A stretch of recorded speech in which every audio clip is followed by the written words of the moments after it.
अगला पॉइंट आता है, राम वाली आत्मा के द्वारा ज्ञान यज्ञ के आदि में केवल ज्ञान का बीजारोपण करने वाले रचयिता बाप का पाठ संपन्न हुआ। केवल बीजारोपण का क्या अर्थ है, पहले इसको समझेंगे। कोई भी जानकारी दुनिया में भी ले लें, किसी भी विषय की भी जानकारी प्राप्त होती है तो तुरंत ही कोई सारी नॉलेज को नहीं समझ लेता। ऐसा नहीं कहेंगे कि प्राइमरी लेवल पर ही बच्चा कोई रिसर्च करने लग जाएगा, नहीं। इसीलिए राम वाले व्यक्तित्व को मुरलियों में अलग अलग तरीके से समझाया जाता है। वास्तव में हमने ये जान लिया कि प्रत्येक आत्मा के दो तरह के पक्ष हैं। एक हो गया बुद्धिवादी पक्ष और एक हो गया भावनावादी पक्ष। उसको हम नारायण या लक्ष्मी कहें या राम और सीता कहें, अलग अलग नाम इसलिए लिए जाते हैं ताकि समझने वाले ये बात को समझ सकें कि माँ और पिता का रोल शिव के द्वारा कैसे चलता है। परम सत्य व्यक्ति को बुद्धि में आता तो है, परंतु शुरू शुरू में कैसी बुद्धि होती, बच्चा बुद्धि होती। हर बात मन के स्तर पर आती है, क्योंकि तीन, हम ये बात समझ चुके हैं पहले ही, तीन स्तर हैं। एक है ब्रह्मापुरी, एक है विष्णुपुरी और एक है शंकरपुरी। पहले बात तुरंत ही बुद्धि के स्तर पर नहीं पहुंच जाती, पहले पहले बात ब्रह्मापुरी तक समझ में आती है।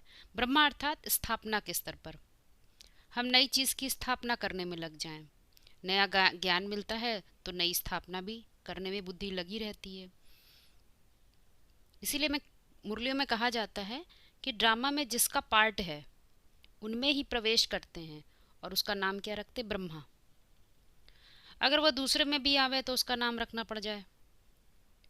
तो ब्रह्मा, ब्रह्मा मतलब स्थापनाकारी।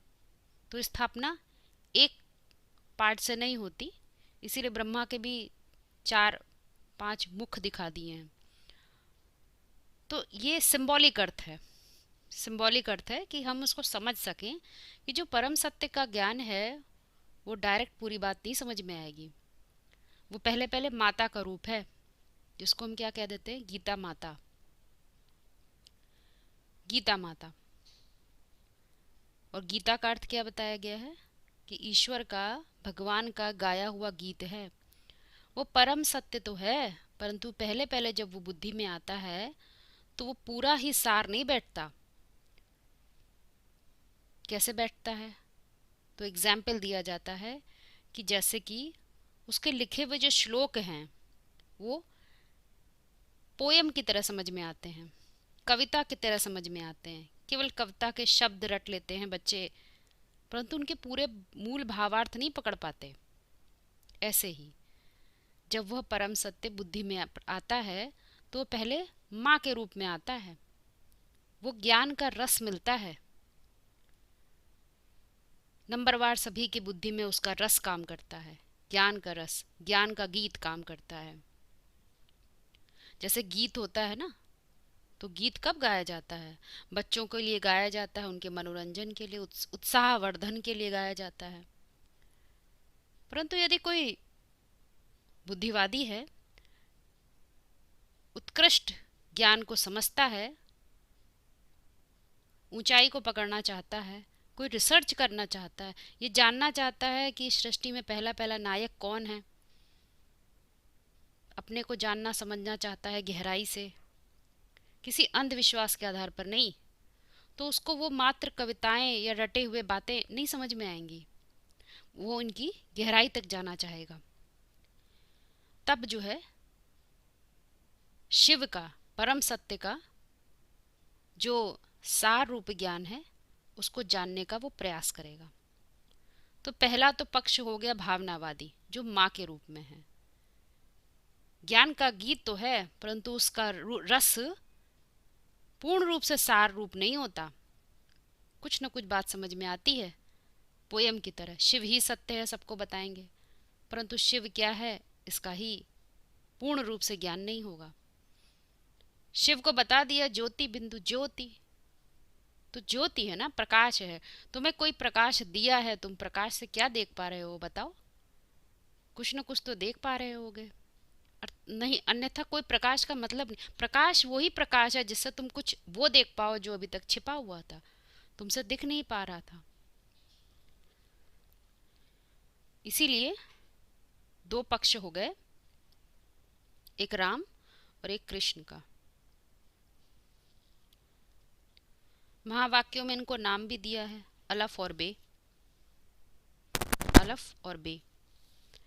अलफ के लिए बता दिया जो पुरुषार्थ में आदि में भी जो खड़ा रहता है और अंत में भी जो खड़ा रहता है, उसको कहते हैं अलफ। और दूसरे का नाम दे दिया बे, उसको मिली बादशाही। तो थोड़ा समझने की बात है, ना ही कोई बादशाही बाहर है यहाँ पर अभी इस कलयुग की दुनिया में, कोई बादशाही मौजूद नहीं है। परंतु यदि वो बच्चा बुद्धि ही रह जाए, सालिम बुद्धि बने ही ना, यदि व्यक्ति जो आध्यात्मिक ज्ञान ले रहा है वो मुरलियों को आध्यात्म की दृष्टि से ना समझकर मात्र उसे सुनने सुनाने का साधन बना ले, तो क्या होता है? जो वास्तविक पहला पहला कदम ही है अपने को आत्मा समझना, वो हो ही नहीं पाता। क्योंकि जब तक अपने को आत्मा नहीं समझा है तब तक भाई भाई का दृष्टिकोण नहीं बन पाता। भाई भाई का दृष्टिकोण तो क्या होता है, मुरली में कहा गया है, जब तक पर की परिभाषाएं बनी हैं, जो ढेर सारे संबंध है, बच्चा बच्ची, भाई नाना चाचा काका, ये सब जब तक देह की परिभाषाएं अभी काम कर रही हैं तो बुद्धि को ये बातें तंग करती हैं। सारे संकल्पों की शक्ति मिलकर ईश्वरी बुद्धि योग को तोड़ देती है। तो क्या होता है, नष्टो मुआ नहीं बन पाते जो बनना है। स्टेज बननी थी कि शिव बाबा, एक शिव बाबा दूसरा ना कोई, ऐसी स्टेज बननी थी, ये बन नहीं पाती है।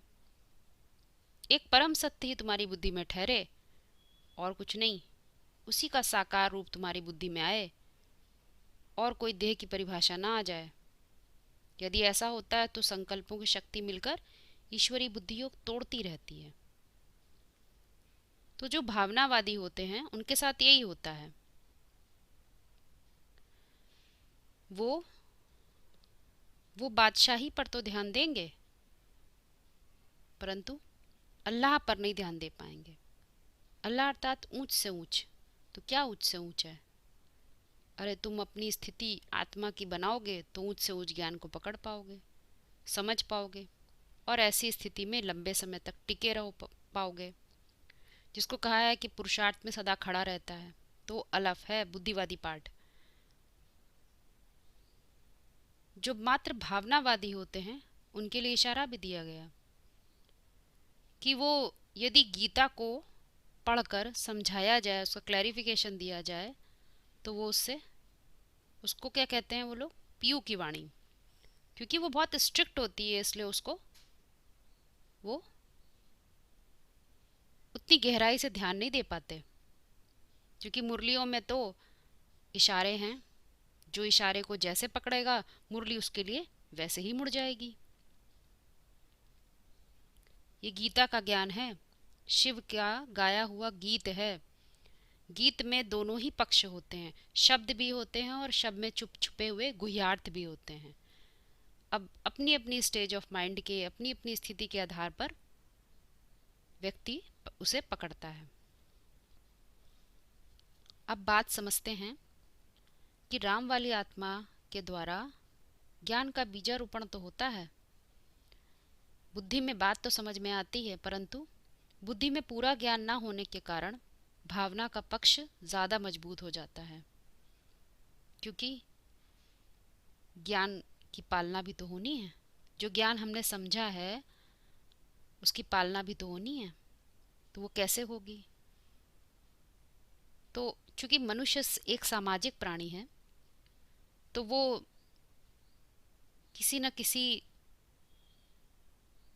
संगठन को प्रायोरिटी देता है। जब बहुत सारे लोग मिल जाते हैं तो उन्हें लगता है कि हम योग कर रहे हैं, हम योग की वाइब्रेशन बना रहे हैं। इसीलिए वो एक पक्ष होता है जो ऑर्गेनाइजेशन को महत्व देता है, बहुत ढेर सारे लोगों को इकट्ठा करने में को महत्व देता है कि उससे यज्ञ की पालना हो रही है, ज्ञान यज्ञ पल रहा है, चल रहा है। ये पक्ष भी महत्वपूर्ण है। ये नहीं कहा जा सकता इसकी महत्वता कम है, क्योंकि जो गीता का ज्ञान होता है उसका कुछ ना कुछ परसेंटेज सबकी बुद्धि में जाता है, और उसी परसेंटेज के आधार पर व्यक्ति ज्ञान में चलता है। सबकी अपने अपनी इंपॉर्टेंस है। तो ऑर्गेनाइजेशन तैयार करते हैं, संगठन बनाते हैं बड़े बड़े, और समझते हैं हम ज्ञान की पालना कर रहे हैं। परंतु हम ये भूल जाते हैं कि ये नाम ही है रुद्र ज्ञान। ज्ञान का रौद्र रूप ही नहीं आया, सूक्ष्मतम रूप ही नहीं आया, अभी सोचने की वो क्षमता ही नहीं बनी, आत्मा की स्थिति ही नहीं बनी, तो अब ऑर्गेनाइजेशन से काम नहीं चलता। इसीलिए अंतिम पेपर बता दिया, नष्टो मोहा स्मृति लब्धा। ये अंतिम पेपर है और हम सबको वहां तक ही पहुंचना है। जब तक ऑर्गेनाइजेशन बनाने में लगे हुए हैं, संगठन बनाने में लगे हैं, तो संगठित नहीं हो पाएंगे। मुख्य बात है एक योगी का व्यक्तित्व, जिसको भारत नाम दिया है। ध्यान ही देना इस बात पर कि हम अपने योग पर महत्व दें, हमारा ज्ञान और योग न टूटे, हम ऑर्गेनाइज हों पहले। ऑर्गेनाइजेशन सेकेंडरी चीज होती है, मुख्य चीज होती ऑर्गेनाइज होना। यदि हम संगठित हैं पूर्ण रूप से, हमारी मन और बुद्धि एक चाल पे चल रही है, हमारे संस्कार और स्वभाव मिलकर चल रहे हैं, तो वो एक संगठित व्यक्तित्व है, जिसको योगी का व्यक्तित्व कहा जाएगा। एक संपन्न व्यक्तित्व है। और संगठन तो स्वतः है बनते ही रहते हैं, वो तो इस ड्रामे में घटती रहेंगी, क्योंकि मनुष्य चूंकि एक सामाजिक प्राणी है तो वो ऑर्गेनाइजेशन बनाता रहता है। इसका अपना महत्व है, परंतु राम वाली आत्मा का अपना एक महत्व है। इसके लिए मुरलियों में इशारा दिया गया है। यज्ञ के अंत में हमेशा क्या होता है, एक आत्मा एक तरफ हो जाती है और सारी दुनिया एक तरफ हो जाती है। वो राम का व्यक्तित्व है जो एक तरफ खड़ा हो जाता है और सारी दुनिया एक तरफ हो जाती है, क्योंकि जो वो देख सकता है वो दुनिया नहीं देख पा रही होगी। वो कुछ विलक्षण ही देख पा रहा होगा, वो कुछ विलक्षण ही सुन पा रहा होगा, क्योंकि वो डायरेक्ट शिव बाबा से पढ़ाई पढ़ता है।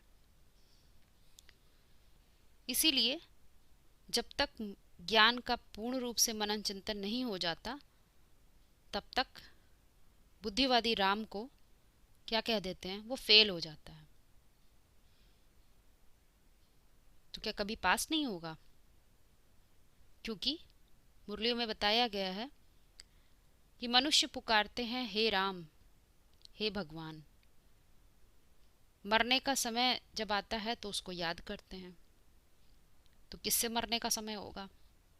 तो आध्यात्मिक ज्ञान हमें बताता है तुम्हें तो जीते जी मरना है। इसी दुनिया में रहते हुए नरक के बीच स्वर्ग की, स्व की स्थिति का निर्माण करना है, स्व की स्थिति का।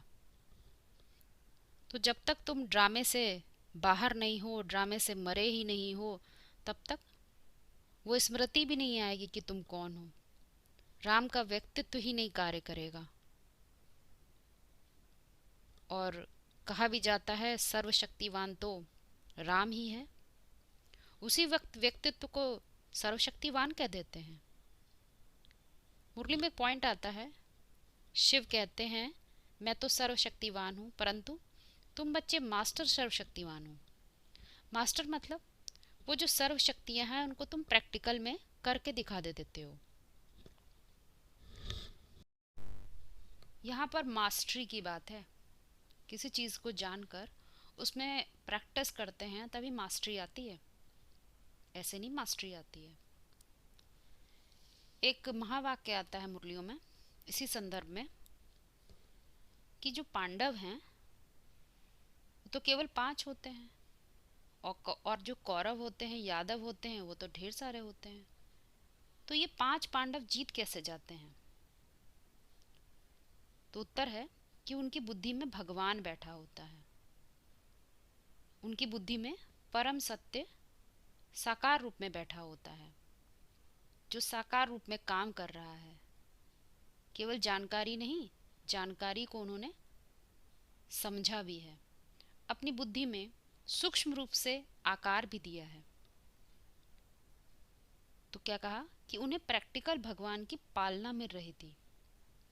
प्रैक्टिकल में परम सत्य उनकी बुद्धि में जो कार्य करता है, उन्हें डायरेक्शन देता है, तो उससे वो उनका जो ज्ञान योग का जीवन है, जो राजयोगी का जीवन है, वो पलता है। तो उनमें वो फोर्स आ जाता है।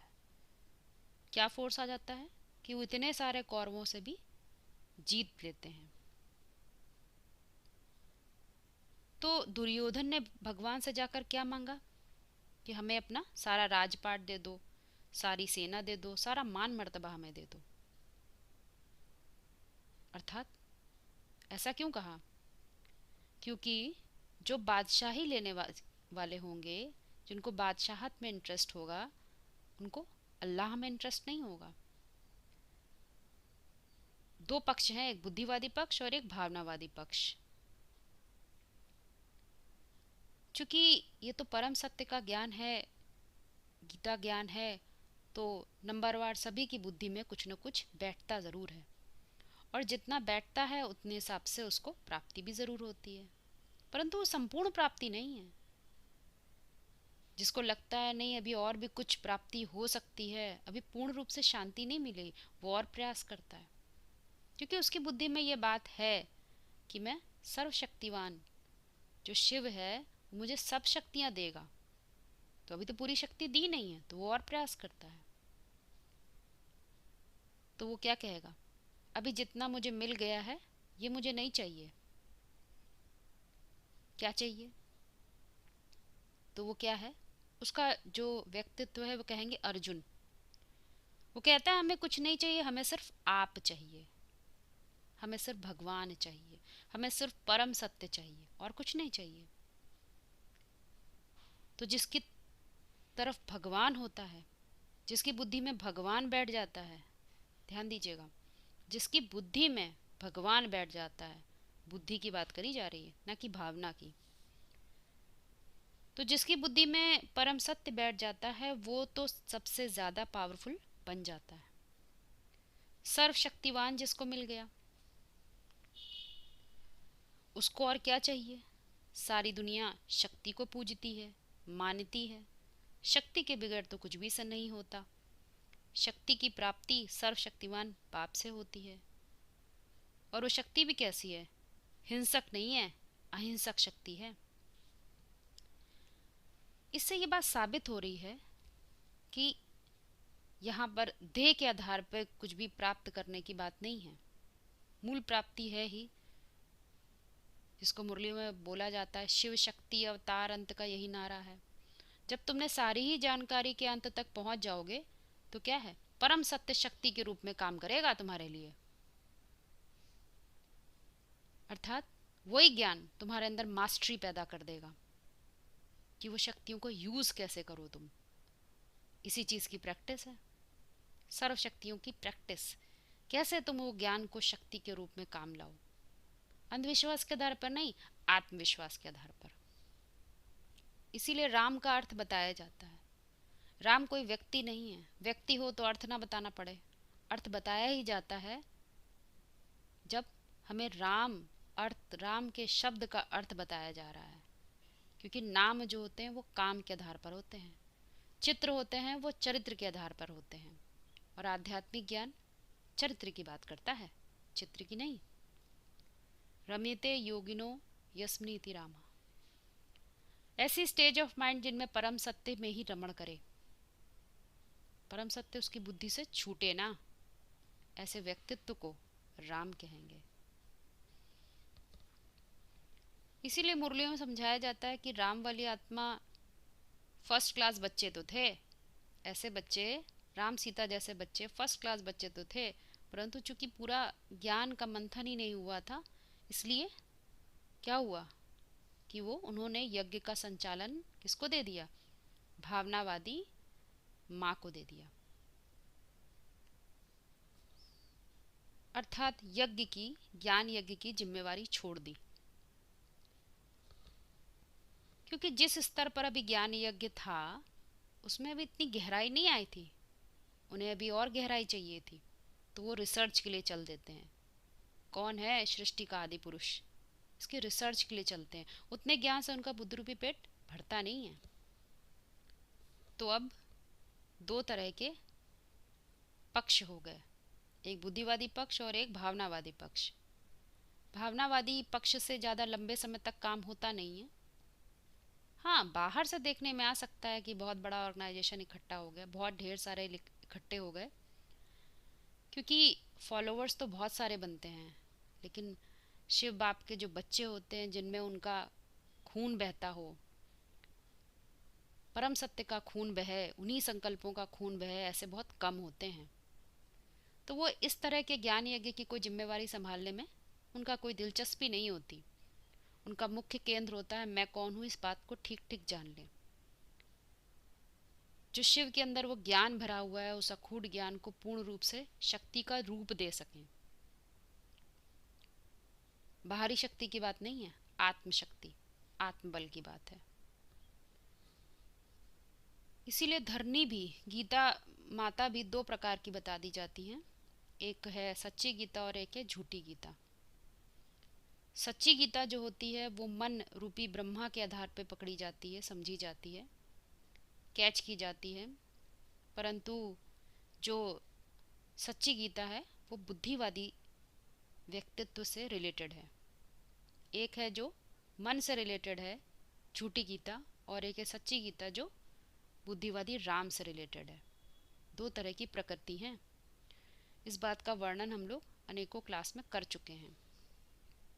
ब्रह्मा माँ के लिए, अर्थात जब स्थापना का कार्य चलता है, अभी भावनावादी पक्ष की बात करी जा रही है, उसके लिए एक उदाहरण दिया जाता है कि यदि उस स्तर पे कोई कार्य करता है तो उसकी खास मुख्य टेंडेंसी क्या होती है कि वो दूसरों को प्यार देता है, बहुत सबसे अच्छे से मुलाकात करता है, उसके अंदर स्नेह का पक्ष बहुत अच्छा होता है, बहुत मीठे से बात करेगा।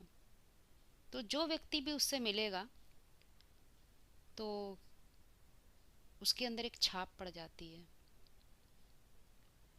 जो परम सत्य का ज्ञान है, जब वो मीठे रूप में हमारी बुद्धि में छाप छोड़ता है तो वो स्थायी रूप से काम करती है, परंतु किनके लिए, जो मात्र भावनावादी होते हैं। परंतु बुद्धिवादी जो बच्चे होते हैं वो इतनी जल्दी किसी बात पर श्रद्धा विश्वास नहीं कर लेते, उनको अपनी बुद्धि की पूरी खुराक चाहिए होती है। तो अब व्यक्ति जो आध्यात्मिक ज्ञान पढ़ता है उसको ये समझ में आ जाता है कि मेरे अंदर दो तरह के पक्ष हैं। मात्र भावनावादी पक्ष से काम नहीं बनेगा, और थोड़ी बहुत बुद्धि से किसी बात को समझ लेने से भी काम नहीं बनेगा।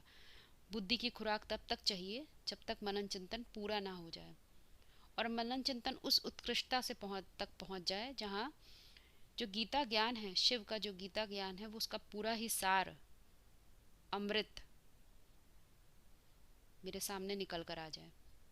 अमृत अर्थात ऐसी समझ डेवलप कर लेना जिससे मेरा अस्तित्व खत्म ना हो। इस बात को जहन में बैठा लेना। जिस व्यक्तित्व का नाम दिया है लक्ष्मी और नारायण, मेल वर्जन और फीमेल वर्जन।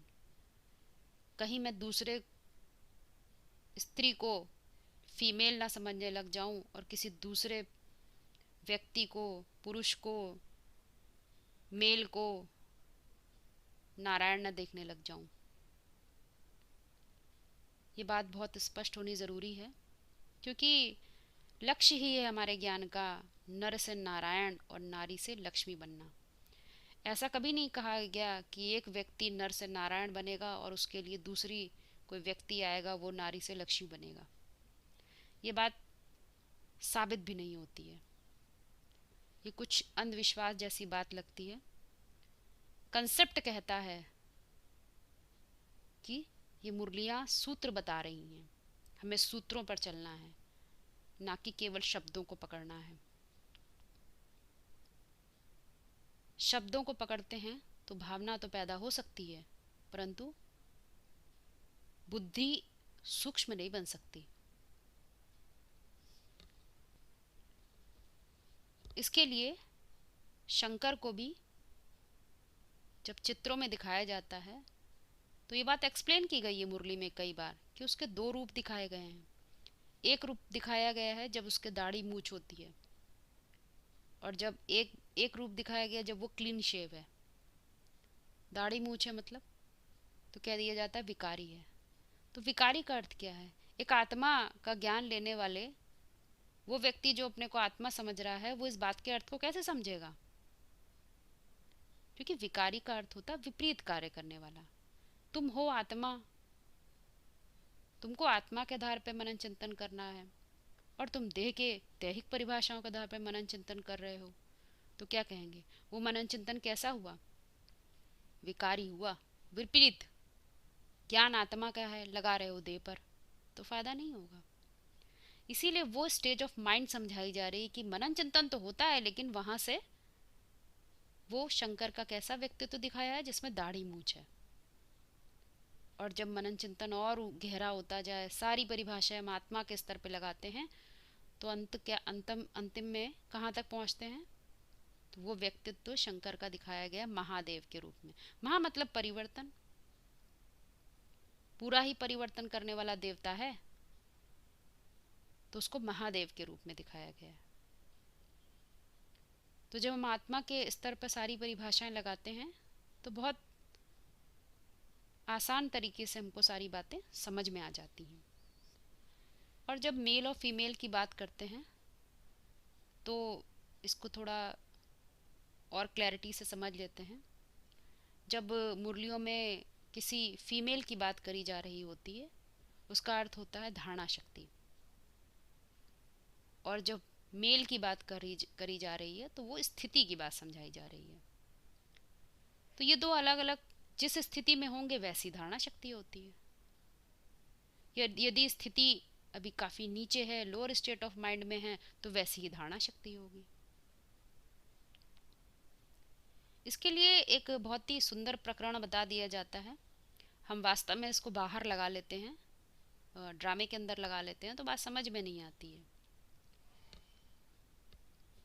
कहा जाता है कि जब तक सरस्वती ज्ञान यज्ञ में जीवित रहती है तब तक आसुरी स्वभाव संस्कार वाले बच्चे कुछ नहीं कर पाते। बात समझिएगा, जब तक वो रहती है, सरस्वती मतलब सार निकालने वाली धारणा शक्ति, तब तक तो आसुरी स्वभाव संस्कार हावी नहीं हो पाते। लेकिन जब वो शरीर छोड़ जाती है, इसीलिए उसको बता दिया गया कि उसके गले में कैंसर हो गया तो शरीर छोड़ दिया। ये एक घटना है जो ड्रामे के अंदर की ली जा रही है ताकि हम उदाहरण से समझ सकें। तो क्या हो गया? सरस्वती को हम क्या कहते हैं? प्योरिटी की देवी। और प्योरिटी के लिए मुरलियों को बताया गया नहीं ज्ञान सद सम पवित्रम ही विद्यते, ज्ञान से जास्ती कोई पवित्र चीज नहीं है। तो जब वो गले में क्या बता दिया? कैंसर हो गया। क्योंकि सच्चाई होती है तो उसमें आवाज होती है, लेकिन आवाज दब कब जाती है? जब सच्चाई विलुप्त हो जाती है। सार निकालना ही तुम बंद कर दो तो क्या होगा? हमारा आसुरी जो पक्ष है वो हमारे ऊपर हावी होने लग जाता है, क्योंकि हमारे पास उसके उत्तर नहीं होते हैं। अभी बुद्धि निश्चयात्मक बनी नहीं है, तो अलग अलग देह भान के कारण प्रश्न उठते हैं, और प्रश्नों के उत्तर नहीं होते हमारे पास।